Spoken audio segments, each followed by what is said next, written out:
सुप्रभात प्यारे बच्चों, आइए आरंभ करते हैं आज के पठन पाठन का सिलसिला और चलते हैं उस ओर जहां से हम और आप रोज की तरह आज भी कुछ नए रोचक तथ्यों के बारे में, कुछ नई रोचक जानकारियां अर्जित करेंगे। जैसा कि आप जानते हैं कि हम और आप जनसंचार के माध्यम का अध्ययन कर रहे थे। जनसंचार के माध्यम के अंतर्गत आज का हमारा विषय है समाचार लेखन। समाचार लेखन यह एक बहुत ही अलौकिक प्रक्रिया है और आज के युग में युवाओं के लिए रोजगार परक बहुत ही सुंदर अवसर यह समाचार लेखन दिला सकता है। इस भागम भाग भरी लाइफ में समाचार पत्र हर किसी के जीवन का एक अंग बनता चला जा रहा है और समाचार पत्र से ज्यादा व्यक्ति सोशल मीडिया पर यानी इलेक्ट्रॉनिक मीडिया पर ध्यान दे रहा है। तो कैसे हम एक अच्छा समाचार लिख करके आसानी से लोगों तक पहुंच सकें, अपनी पहचान भी बना सकें और आमदनी का जरिया भी इस समाचार लेखन को बना सकें। आइए हम और आप मिलकर जानने का प्रयास करते हैं समाचार लेखन की कुछ खास बातें। सबसे पहले हम जानेंगे समाचार की परिभाषा। समाचार किसी भी ऐसी ताजा घटना, विचार, समस्या की रिपोर्ट है जिसमें अधिक से अधिक लोगों की रुचि हो और जिसका अधिक से अधिक लोगों पर प्रभाव पड़ रहा हो। अर्थात कहने का तात्पर्य यह है कि किसी भी विचार, किसी भी ताजा घटना, किसी भी समस्या को इस प्रकार से लोगों के समक्ष प्रस्तुत करना कि जिसका प्रभाव ज्यादा से ज्यादा लोगों पर पड़ रहा हो। और क्या है कि यह जो समाचार लेखन है, पत्रकारीय लेखन का सबसे जाना पहचाना रूप है। आमतौर पर खबरों का जो लेखन है यानी खबरों का जो लिखने की प्रक्रिया है उसको पूर्णकालिक और अंशकालिक समाचार संवाददाता यानी पत्र रिपोर्टर ही करते थे, जिस कारण इन्हें संवाददाता या रिपोर्टर भी कहा जाता था। आज के अखबारों में प्रकाशित होने वाले जो समाचार हैं उनकी एक खास शैली है। उस शैली के बारे में हम और आप जानेंगे। अर्थात इस बिंदु से हमें यह स्पष्ट हो गया कि समाचार जो है वो किसी भी ताजा घटना के बारे में या किसी भी विचार के बारे में, किसी भी समस्या के बारे में इस प्रकार से लिख कर लोगों के समक्ष प्रस्तुत करना कि लोग उसको पढ़ करके प्रभावित भी हो और अधिक से अधिक जुड़ सके। किसी भी समाचार को लिखने के लिए उसके कुछ अंग हैं, उसके कुछ अवयव हैं जिस पर हमें विशेष रूप से ध्यान देने की आवश्यकता है। जैसा कि आप जानते होंगे कि समाचार के मुख्य 3 अवयव या अंग हैं। पहला है शीर्षक, दूसरा है मुखड़ा या इंट्रो और तीसरा जो आता है निकाय या बॉडी। तीनों की क्या खास विशेषता है हम यहाँ इस स्लाइड के माध्यम से जान लेते हैं। शीर्षक के अंतर्गत आप समझ सकते हैं कि किसी भी घटना की त्वरित जानकारी कम से कम शब्दों में दी जाने वाली रिपोर्ट या रिपोर्ट का केंद्र बिंदु ही शीर्षक कहलाता है। जैसे आप बिल्कुल सरल शब्दों में आप जानिए कि भारत और पाकिस्तान या भारत ऑस्ट्रेलिया किसी भी देश के बीच जब मैच होता है, क्रिकेट मैच होता है, तो उस मैच की जो खबर होती है एक लाइन में जो आपका रिपोर्टर होता है आप तक पहुंचा देता है कि भारत और ऑस्ट्रेलिया के बीच रोमांचक मुकाबले में भारत ने 6 रनों से जीता। ये जो घटना है, ये जो समाचार है, ये जो न्यूज है, ये जो प्रक्रिया है, इसी को कहते हैं शीर्षक। आई होप आपकी समझ में आ गया होगा कि शीर्षक क्या है। शीर्षक के बाद जो दूसरा अवयव है वो है मुखड़ा। मुखड़ा से हमारा मतलब इंट्रो। इंट्रो के अंतर्गत आप समझ सकते हैं किसी भी समाचार के पहले अनुच्छेद या आरंभिक 2-3 पंक्तियों को उसका मुखड़ा या इंट्रो कहते हैं। यानी शुरुआत की जो 2-3 पंक्तियों का छोटा सा जो लेख लिखा जाता है उस क्रम को हम इंट्रो कहते हैं। इसके अंतर्गत आमतौर पर 3 या 4 ककारों को आधार बनाकर खबर लिखी जाती है।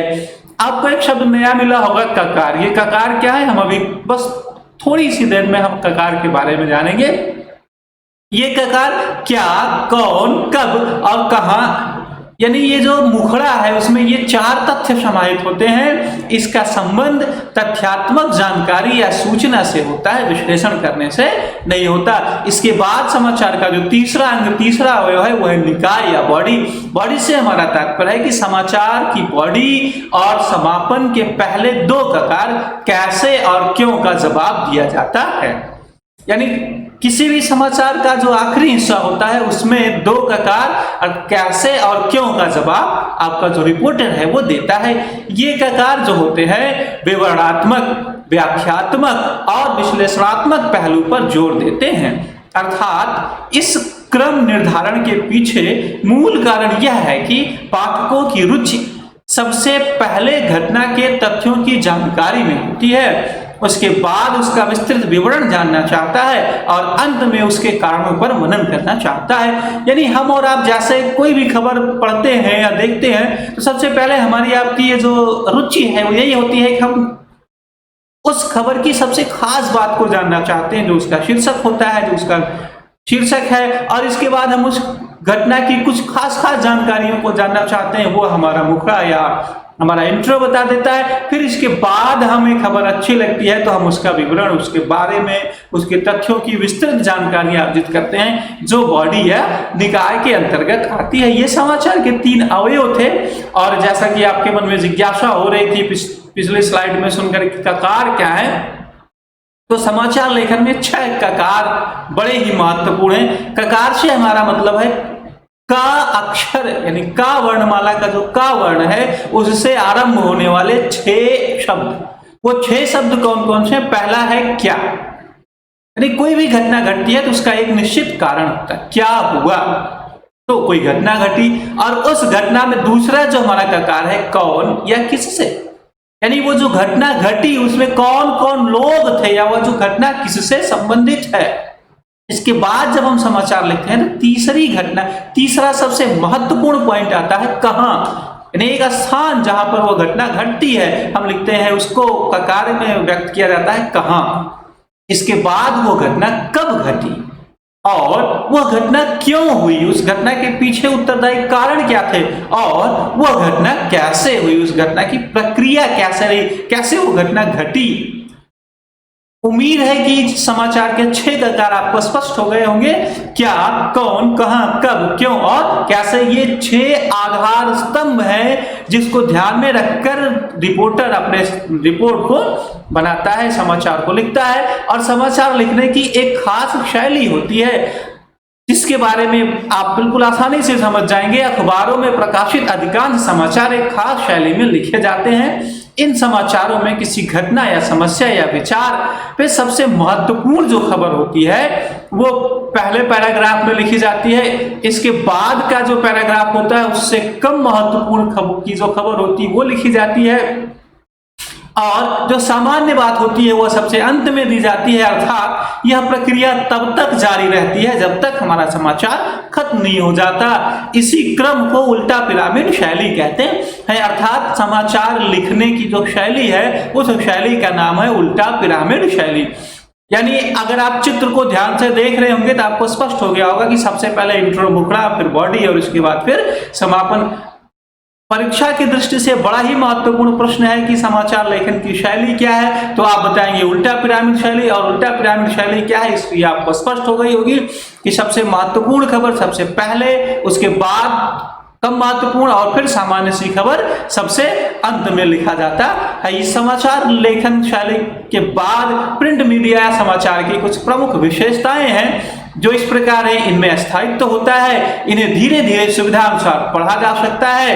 एक ही समाचार को अनेक बार किसी भी क्रम से किसी भी रूप में कहीं भी पढ़ा जा सकता है। इसे सुरक्षित रखकर संदर्भ के रूप में प्रयुक्त किया जा सकता है। जब भी हमें कभी एविडेंस के तौर पर आवश्यकता होती है तो हम समाचार पत्र या प्रिंट मीडिया का उपयोग सहजता पूर्वक कर सकते हैं। समाचार पत्र या प्रिंट मीडिया की जो भाषा अनुशासित और शुद्ध होती है इसमें गूढ़ गंभीर विषय का समावेश हो सकता है। इसके अलावा जो समाचार लेखन है, जब भी हम समाचार लिखें तो उसको लिखते समय कुछ तथ्यों पर हमें विशेष ध्यान देने की आवश्यकता है। जैसे वाक्य हमारे सरल और संक्षिप्त होने चाहिए, आम बोलचाल की भाषा और शब्दों का इस्तेमाल होना चाहिए। ध्यान दें, आम बोलचाल की भाषा से हमारा तात्पर्य देशज और स्थानीय भाषा से नहीं है, भाषा का जो स्थानीय मानक रूप है उसके प्रयोग से है। गैर जिम्मेदारी या गैर जरूरी शब्दों के इस्तेमाल से बचना चाहिए। शब्दों को उनके वास्तविक अर्थ समझकर ही उनका प्रयोग करना चाहिए। जब भी हम कोई समाचार लिख रहे हों तो उस समाचार के लिए कौन सा शब्द सबसे सर्वाधिक उपयुक्त होगा, इसकी हमें पूर्ण जानकारी हो तब हम उस शब्द का प्रयोग करें। और लिखते समय यह ध्यान रखें कि हमारा जो उद्देश्य है वो किसी की भावनाओं, विचारों और तथ्यों को सिर्फ व्यक्त करना है, ना कि दूसरों को प्रभावित करना। आज के अंक में बच्चों बस इतना ही। हमने आपने क्या सीखा, आइए इसको जानने के लिए, परखने के लिए हल करते हैं आज का कार्यपत्र। आज के कार्यपत्र का हमारा पहला प्रश्न है, समाचार की परिभाषा लिखिए। दूसरा प्रश्न है, समाचार लेखन में प्रयुक्त 6 प्रकार कौन कौन से हैं। तीसरा प्रश्न है, समाचार लेखन में के कितने अंग होते हैं आज का। चौथा प्रश्न है, समाचार लेखन की शैली पर प्रकाश डालिए। और आज का पांचवा और अंतिम प्रश्न है, समाचार के मुखड़े इंट्रो में कौन कौन सी सूचनाएं आती हैं। आज के अंक में बस इतना ही। धन्यवाद और आपका दिन मंगलमय हो।